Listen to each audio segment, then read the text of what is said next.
me forever on fire. BJP rebel ಬಣದ power centre ಆಗ್ತಾ ಇದೆಯಾ ಕುಮಾರ್ ಬಂಗಾರಪ್ಪ ನಿವಾಸ. ಎಲ್ಲ ರೆಬೆಲ್ ಸ್ಟಾರ್ಗಳಿಗೆ, ಬಿಜೆಪಿ ರೆಬೆಲ್ ಸ್ಟಾರ್ಗಳಿದ್ದಾರಲ್ಲ ಬಂಡಾಯ ನಾಯಕರು, ಅವರೆಲ್ಲರಿಗೂ ಇದೀಗ ಶಕ್ತಿ ಕೇಂದ್ರ ಅಂದರೆ ಕುಮಾರ್ ಬಂಗಾರಪ್ಪ ಅವರ ಮನೆ.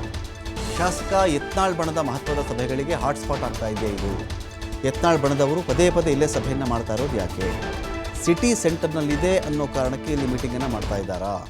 ಮಾಧ್ಯಮಗಳ ಕಣ್ತಪ್ಪಿಸಬೇಕು ಅಂಥೇಳಿ ಏನಾದರೂ ಇಲ್ಲಿ ಸಭೆಯನ್ನು ಮಾಡ್ತಾ ಇದ್ದಾರಾ? ದಿನೇ ದಿನೇ ಬಿಜೆಪಿ ರೆಬೆಲ್ ಬಣದ ಹಾಟ್ಸ್ಪಾಟ್ ಆಗಿ ಕುಮಾರ್ ಬಂಗಾರಪ್ಪ ಅವರ ನಿವಾಸ ಇಲ್ಲಿ ಬದಲಾಗ್ತಾ ಇದೆ. ಬೆಂಗಳೂರಿನ ಸದಾಶಿವನಗರದಲ್ಲಿ ಕುಮಾರ್ ಬಂಗಾರಪ್ಪ ಅವರ ಮನೆ ಇದೆ.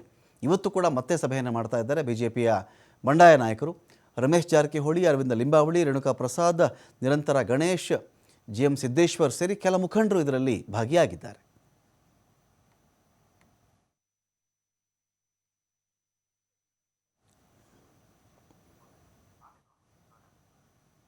ಇದೀಗ ನೋಡ್ತಾ ಇದ್ವಿ ನಾವು, ಇಲ್ಲಿ ಕುಮಾರ್ ಬಂಗಾರಪ್ಪ ಅವ್ರ ಮನೆಗೆ ಬಂದು ಸೇರ್ತಾ ಇದ್ದಾರೆ.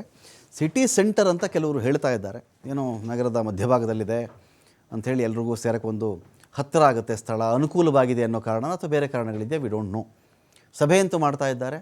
ಪರ್ಯಾಯ ನಾಯಕತ್ವಕ್ಕಾಗಿನ ಸಭೆನ ಇದು ಅಥವಾ ವಕ್ಫ್ ವಿಚಾರಕ್ಕಾಗಿನ ಸಭೆನ? ವಕ್ಫ್ ವಿಚಾರ ಮುಂದೆ ಇಟ್ಕೊಂಡು ಪರ್ಯಾಯ ನಾಯಕತ್ವದ ಬಗ್ಗೆ ಚಿಂತೆ ಮಾಡೋದ ಅಂತ ಸಾಕಷ್ಟು ಅನುಮಾನ ಇಲ್ಲಿ ಕ್ರಿಯೇಟ್ ಆಗ್ತಾ ಇದೆ.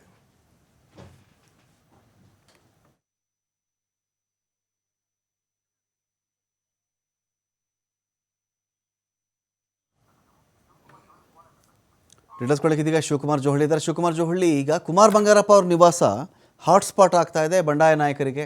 ಇವತ್ತು ಯಾರೆಲ್ಲ ಸಭೆ ಸೇರಿದ್ರು, ಏನು ಸಭೆ ವಿಷಯ ಇವತ್ತು ಅಂತ? ರಮಕಾಂತ್, ರಾಜ್ಯ ಬಿಜೆಪಿಯಲ್ಲಿ ಬಂಡಾಯ ಸ್ಫೋಟಗೊಳ್ತಾ ಇದೆ.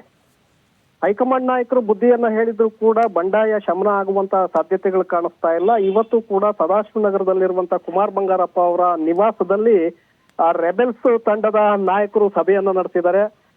ಅರವಿಂದ ಲಿಂಬಾವಳಿ, ರಮೇಶ್ ಜಾರಕಿಹೊಳಿ, GM ಸಿದ್ದೇಶ್ವರ್ ಸೇರಿದಂತೆ ಬಂಡಾಯ ನಾಯಕರು ಇವತ್ತು ಕುಮಾರ್ ಬಂಗಾರಪ್ಪ ಅವರ ನಿವಾಸದಲ್ಲಿ ಸಭೆಯನ್ನ ಸೇರಿ ಸುಮಾರು 2 ಗಂಟೆಗಳಿಗೂ ಹೆಚ್ಚು ಕಾಲ ಅವರು ಚರ್ಚೆಯನ್ನು ನಡೆಸಿದ್ದಾರೆ.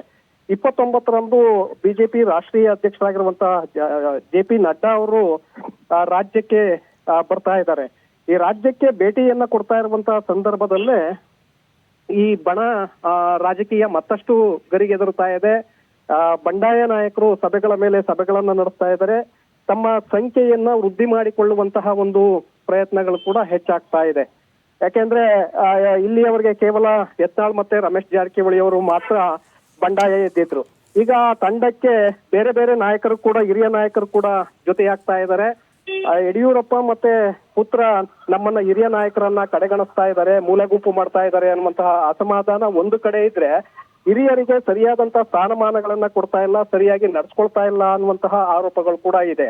ಸೊ ಆ ಒಂದು ಕಾರಣಕ್ಕೆ ಈ ರೆಬೆಲ್ ತಂಡ ಈಗ ಸಭೆಗಳ ಮೇಲೆ ಸಭೆಗಳನ್ನ ನಡೆಸ್ತಾ ಇದೆ. ನಿನ್ನೆ ವಕ್ಫ್ ವಿಚಾರದಲ್ಲಿ ನಾವು ಹೋರಾಟವನ್ನ ಮಾಡ್ತೇವೆ, ಹಾಗಾಗಿ ಈ ಸಭೆಯನ್ನ ನಡೆಸಿದ್ದೇವೆ ಅಂತೇಳಿ ಹೇಳಿಕೆಯನ್ನ ಕೊಟ್ಟಿದ್ರು.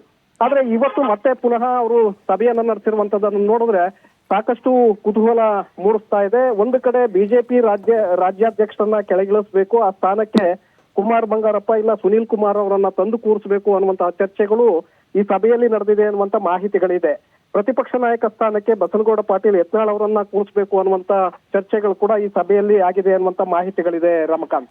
ಹಾಗಾಗಿ ಬಿಜೆಪಿಯಲ್ಲಿ ಹೈಕಮಾಂಡ್ ನಾಯಕರು ಪದೇ ಪದೇ ವಾರ್ನಿಂಗ್ ಮಾಡಿದ್ರು ಕೂಡ ಬಂಡಾಯ ನಾಯಕರು ಅದಕ್ಕೆ ಸೊಪ್ಪನ್ನ ಹಾಕ್ತಾ ಇಲ್ಲ. ಮತ್ತಷ್ಟು ನಾಯಕರನ್ನ ತಮ್ಮ ತಂಡಕ್ಕೆ ಸೇರಿಸ್ಕೊಳ್ತಾ ಇದ್ದಾರೆ, ಸಭೆಗಳ ಮೇಲೆ ಸಭೆಗಳನ್ನ ನಡೆಸ್ತಾ ಇದ್ದಾರೆ. ಇದು ಮತ್ತಷ್ಟು ಬಂಡಾಯ ಸ್ಫೋಟಗೊಳ್ಳುವಂತ ಒಂದು ಸಾಧ್ಯತೆಗಳಿದೆ Ramakant. Okay, thank you Shivakumar Johalli.